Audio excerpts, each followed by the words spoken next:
Me and my dad, we smoke weed together. We smoke weed. That's my dad. That's so dope. Just smoking a fatty. But yeah, me and my dad, we smoke weed together. He was visiting me from England, and he'd never smoked out of a vape pen before, and I had a vape pen. I was like, yeah, come on over. So we did, and it was, I had to tell him, I was like, it's an old vape pen, so you really got, there's not much left. You got to really pull off this thing. He's like, right, got it. He's also British. So we did. And he pulled off it for like a good 5 seconds, like 1, 2, 3, and I was like, nice, Dad. And we had a nice conversation. That was it. Fast forward a couple weeks later, and we went on a canoe trip. And it was me, my dad, my mom, and my sister. Cool fam. And we get to the campsite, and I had a vape pen. But it was a new vape pen. And okay, so you were all there, apparently. I'm fine. If you've never smoked out of a vape pen before, they're powerful. It's a weed distillate, so you really, it's just like a little toot toot, and then you pass it on.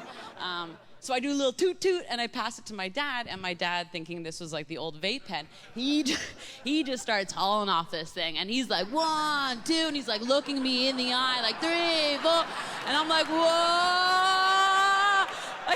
and I can't stop it. I just have to celebrate it. I was like, ah.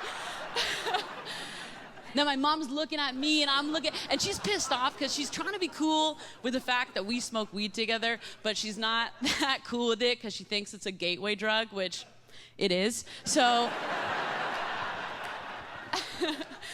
and then all of a sudden, out of nowhere, my dad just goes, "I've got to lie down," and I was like, and he just lies back. He doesn't get up to go anywhere. He just like lies back. It was like reverse Undertaker. He's like a bam. I was like, oh, shit. I got my dad too high. Like, I felt bad. I was like, oh, no, you know. But then after, like, a minute, his whole body just, like, relaxed. And I was like, you good, Dad? And he goes, oh, yeah. Oh, just listen to the bloody loons. Which I loved. I was like, yeah, Dad. I was like, listen to the... I was so proud of him. Because he wasn't resisting anymore. He was riding the wave. He was doing drugs really well. I was like, nice, Dad.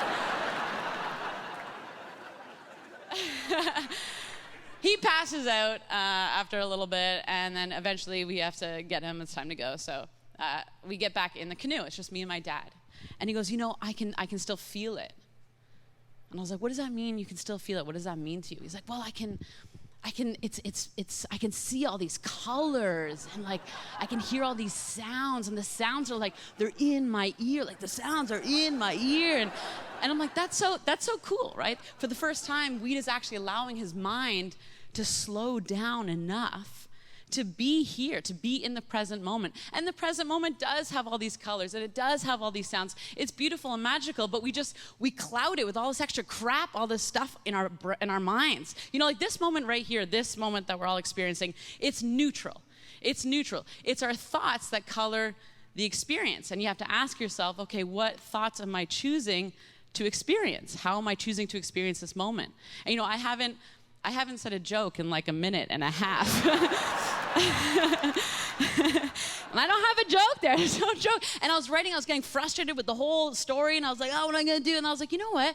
I think to myself, okay, in 4.7 billion years, which is true, in 4.7 billion years, the sun is going to evaporate the earth. So none of it actually matters. So whether there's a joke here or not, I can't control it. The only thing that we can actually ever really fully do is just listen to the bloody loons. Thank you.